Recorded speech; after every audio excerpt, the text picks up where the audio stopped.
Welcome to Fortune Forecast. I am Daisy, your hostess, and we're flipping through the Book of Life, written by Upton Sinclair. It was published in 1921 by the Payne Book Company. If you're ready to jump into the next chapter, please go to the description and click on the timestamp. And if you're new to my channel, welcome. All right. So we just went through the introduction and that chapter 1, titled The Nature of Life.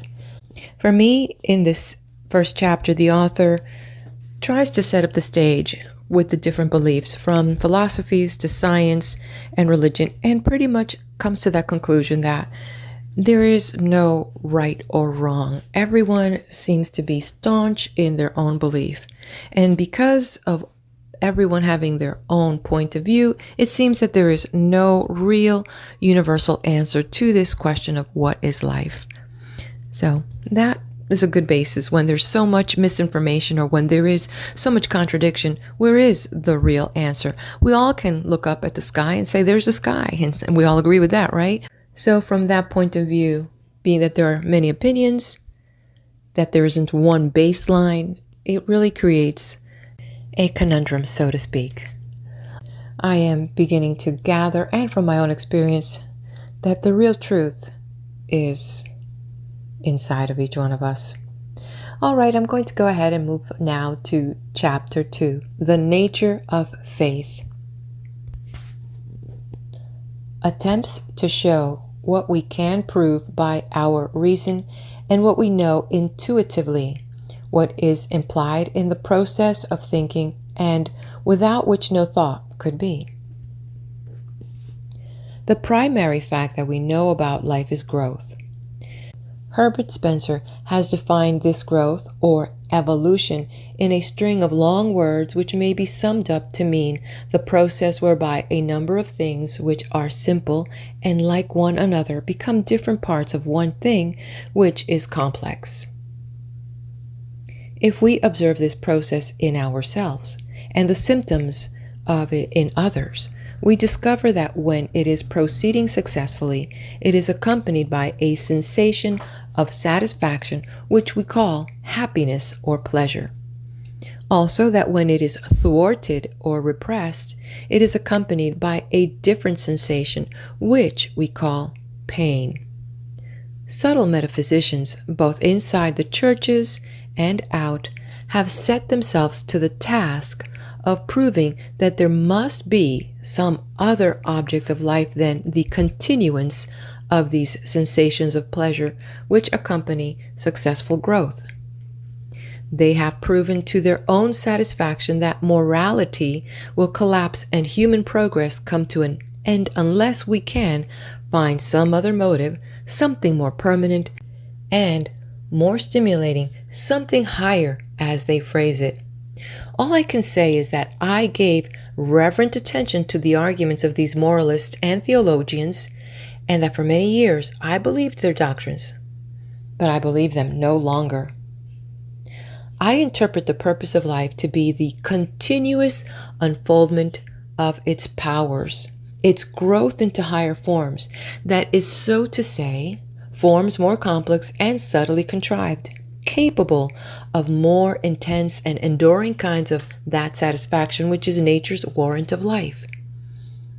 If you wish to take up this statement and argue about it, please wait until you have read the chapter Nature and Man, and noted my distinction between instinctive life and rational life. For men, the word growth does not mean any growth, all growth, blind and indiscriminate growth. It does not mean growth for the tubercle bacillus, nor growth for the Anopheles mosquito, nor growth for the housefly, the spider, and the louse. Neither do we mean that the purpose of man's own life is any pleasure, all pleasure, blind and indiscriminate pleasure. The pleasure of alcohol, the pleasure of cannibalism, the pleasure of the modern form of cannibalism which we call making money. We have survived in the struggle for existence by the cooperative and social use of our powers of judgment, And our judgment is that which selects among forms of growths, which gives preference to wheat and corn over weeds, and to self-control and honesty over treachery and greed. So when we say that the purpose of life is happiness, we do not mean to turn mankind loose at a hog trough. We mean that our duty as thinkers is to watch life, to test it, to pick and choose among the many forms it offers, and to say, this kind of growth is more permanent and full of promise. It is more fertile, more deeply satisfactory. Therefore, we choose this and sanction the kind of pleasure which it brings. Other kinds we decide are temporary and elusive. Therefore, we put in jail anyone who sells alcoholic drink, and we refuse to invite to our home people who are lewd, and someday we shall not permit our children to attend moving picture shows in which the modern form of cannibalism is glorified. The reader, no doubt, has been taught a distinction between science and faith. He is saying now, you believe that everything is to be determined by human reason? You reject all faith? I answer no. I am not rejecting faith. I am merely refusing to apply it to objects with which it has nothing to do.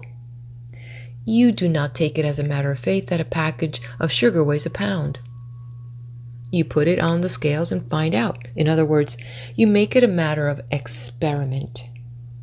But all the creeds of all the religious sects are full of pronouncements, which are no more matters of faith than the question of the weighing of sugar. Is pork a wholesome article of food, or is it not? All Christians will readily acknowledge that this is a matter to be determined by the microscope and other devices of experimental science. But then some Jew rises in the meeting and puts the question, is dancing injurious to the character? And immediately, all members of the Methodist Episcopal Church vote to close the discussion. What is faith? Faith is the instinct which underlies all being, assuring us that life is worthwhile and honest, a thing to be trusted. In other words, it is the certainty that successful growth always is and always will be accompanied by pleasure. The most skeptical scientist in the world, even my friend, the physiologist, who proves that life is nothing but a tropism and can be produced by mixing chemicals in test tubes. This eager friend is one of the most faithful men I know. He is burning up with the faith that knowledge is worth possessing, and also that it is possible of attainment. With what boundless scorn would he receive any suggestion to the contrary? For example, the idea that life might be a series of sensations which some sportive demon is producing for the moment of man. More than that, this friend is burning up with the certainty that knowledge can be spread, that his fellow men will receive it and apply it, and that it will make them happy when they do. Why else does he write his learned books in defense of the materialist philosophy? And that same faith which animates the great monist animates likewise every child who toddles off to school, and every chicken which emerges from an egg, and every blade of grass which thrusts its head above the ground. Not every chicken survives, of course, and all the blades of grass wither in the fall. Nevertheless, the seeds of grass are spread, and chickens make food for philosophers, and the great process of life continues to manifest its faith. In the end, the life process produces man, who, as we shall presently see, takes it up and judges it and makes it over to suit himself. You will note from this that I am what is called an optimist, whereas some of the great philosophers of the world have called themselves pessimists. But I notice with a smile that these are often the men who work hardest of all to spread their ideas, and thus testify to the worthwhileness of truth and the perfectibility of mankind. There has come to be a saying among settlement workers and physicians who are familiar with poverty and its effects upon life, that there are no bad babies and good babies. There are only sick babies and well babies. In the same way, I would say there are no pessimists and optimists. There are only mentally sick people and mentally well people. Everywhere throughout life, both animal and vegetable, health means happiness and gives abundant evidence of that fact. All healthy life is a satisfactory to itself. When it develops reason, it tries to find out why, and this is yet another testimony to the fact that having power and using it is pleasant. When I was in college, the professor would propound the old question, would you rather be a happy pig or an unhappy philosopher? My answer always was, I would rather be a happy philosopher. The professor replied, perhaps that is not possible, but I said, I will prove that it is. End of chapter 2. Stay right here with me as we'll move on, and I'll flip the page to chapter 3. Before we do that, hit that like button, subscribe to the channel, and I'd love to ask if you're enjoying this content on my channel, please do share the channel with your friends. All right, let's move on to chapter 3, the use of reason. Attempts to show that in the field to which reason applies, we are compelled to use it and are justified in trusting it. The great majority of people are brought up to believe that some particular set of dogmas are objects of faith, and that there are penalties more or less severe for the application of reason to these dogmas. What particular set it happens to be is a matter of geography. In a crowded modern city like New York, it is a matter of the particular block on which the child is born. A child born on Hester Street will be taught that his welfare depends upon his never eating meat and butter from the same dish. A child born on 10th Avenue will be taught that it is a matter of his not eating meat on Fridays. A child born on Madison Avenue will be taught that it is a question of the precise metaphysical process by which bread is changed into human body and wine into human blood. Each of these children will be assured that his human reason is fallible, that it is extremely dangerous to apply it to this sacred subject, and that the proper thing to do is to accept the authority of some ancient tradition or some institution or some official or some book for which a special sanction is claimed. Has there ever been in the world any revelation outside of or above human reason? Could there ever be such a thing? In order to test this possibility, select for yourself the most convincing way by which a special revelation could be handed down to mankind. Take any of the ancient orthodox ways, the finding of graven tablets on a mountain top, or a voice speaking from a burning bush, or an angel appearing before a great concourse of people and handing out a written scroll. Suppose that were to happen, let us say, at the next Yale-Harvard football game. Suppose the news were to be flashed to the ends of the earth that God had thus presented to mankind an entirely new religion. What would be the process by which the people of London or Calcutta would decide upon that revelation? First, they would have to consider the question whether it was an American newspaper fake, by no means an easy question. Second, they would have to consider the chances of its being an optical delusion. Then, assuming they accepted the sworn testimony of 10,000 mature and competent witnesses, they would have to consider the possibility of someone having invented a new kind of invisible aeroplane. Assuming they were convinced that it was really a supernatural being, they would next have to decide the chances of its being a visitor from Mars, or from the fourth dimension of space, or from the devil. In considering all this, they would necessarily have to examine the alleged revelation. What was the literary quality of it? What was the moral quality of it? What would be the effect upon mankind if the alleged revelation were to be universally adopted and applied?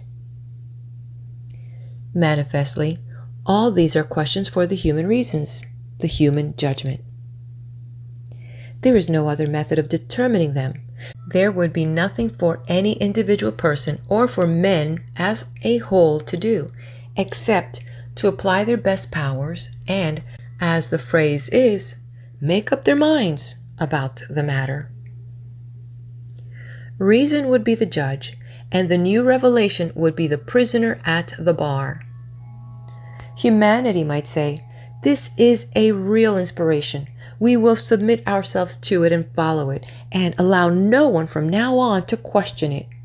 But inevitably, there would be some who would say, "Tommy rot."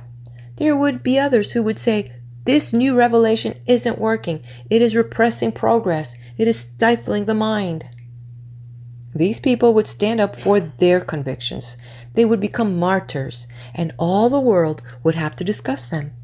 And who would decide between them and the great mass of men? Reason, the judge, would decide. It is perfectly true that human reason is fallible. Infallibility is an absolute, a concept of the mind, and not a reality. Life has not given us infallibility any more than it has given us omniscience or omnipotence or any other of those attributes which we call divine. Life has given us powers, more or less weak, more or less strong, but all capable of improvement and development.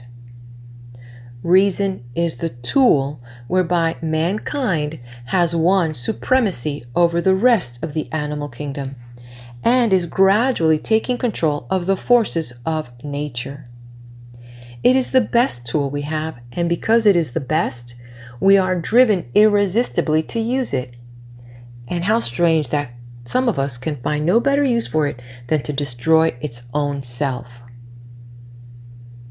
Visit one of the Jesuit fathers and hear him speak to persuade you that reason is powerless against faith and must abdicate to faith. You answer, "Yes, Father, you have persuaded me. I admit the fallibility of my mortal powers, and I begin to apply my doubts of them to the arguments by which you have just convinced me. I was convinced, but of course I cannot be sure of a conviction attained by fallible reason. Therefore, I am just where I was before, except that I am no longer in position to be certain of anything."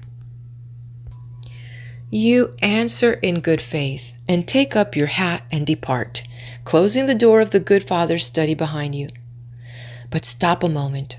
Why do you close the door? You close the door because your reason tells you that otherwise the cold air outside will blow in and make the good Father uncomfortable.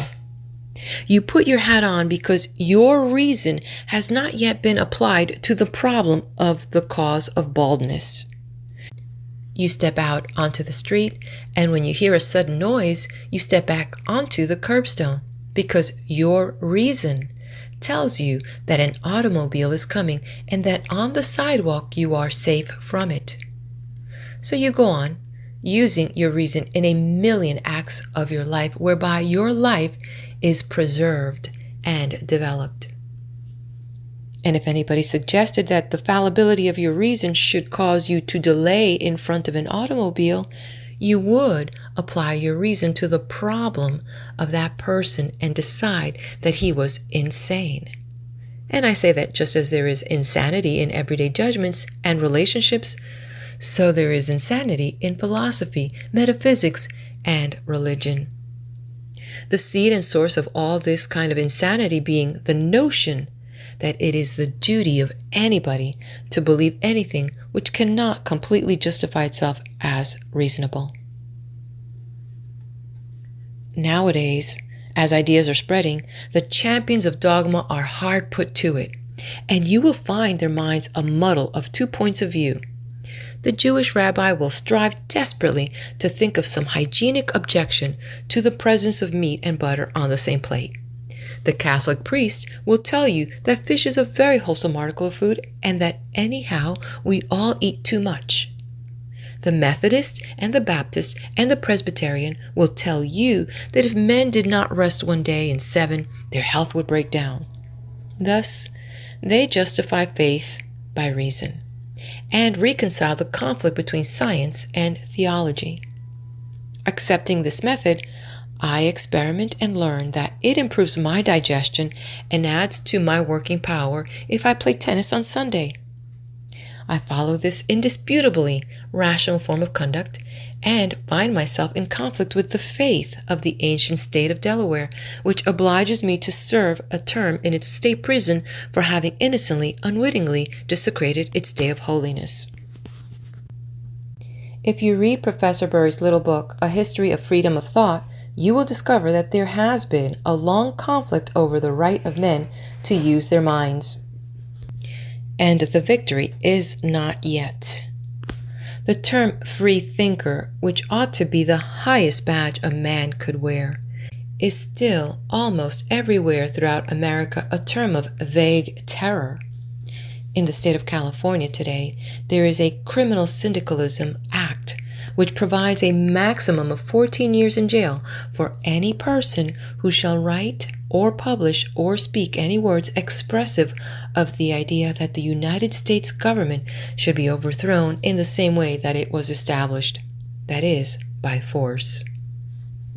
Only a few months ago, the writer of this book was on the witness stand for 2 days and had the painful, almost incredible experience of being battered and knocked about by an inquisitive district attorney who cross-examined him as to every detail of his beliefs and read garbled extracts from his published writings in the effort to make it appear that he held some belief which might possibly prejudice the jury against him. The defendant in this case, a returned soldier who had spent 3 years as a volunteer in the trenches and had been twice wounded and once gassed, was accused not merely of approving the Soviet form of government, but also of having printed uncomplimentary references to priests and religious institutions. Nowadays, it is the propertied class which has taken possession of the powers of government, and which presumes to censor the thinking of mankind in its own interest. But whether it be priestcraft or whether it be capitalism which seeks to bind the human mind, it comes to the same thing, and the effort must be met by the assertion that, in spite of errors and blunders and the serious harm these may do, there is no way for men to advance save by using the best powers of thinking they possess and proclaiming their conclusions to others. Speaking theologically for the moment, God has given us our reasoning powers and also the impulse to use them, and it is inconceivable that He should seek to restrict their use or should give to anyone the power to forbid their use. It is His truth which we seek and His which we proclaim. In so doing, we perform our highest act of faith, and we refuse to be troubled by the idea that for this service He will reward us by an eternity of sulfur and brimstone. Throughout the remainder of this book, it will be assumed that the reader accepts this point of view, or, at any rate, that he is willing for purposes of experiment to give it a trial and see where it leads him. We shall proceed to consider the problems of human life in the light of reason, to determine how they come to be and how they can be solved. All right, hit that like button. You might also want to hit the bell so that you can be notified the next time I put up another video. So head on over to the next video. Well, I will be there with Chapter 4.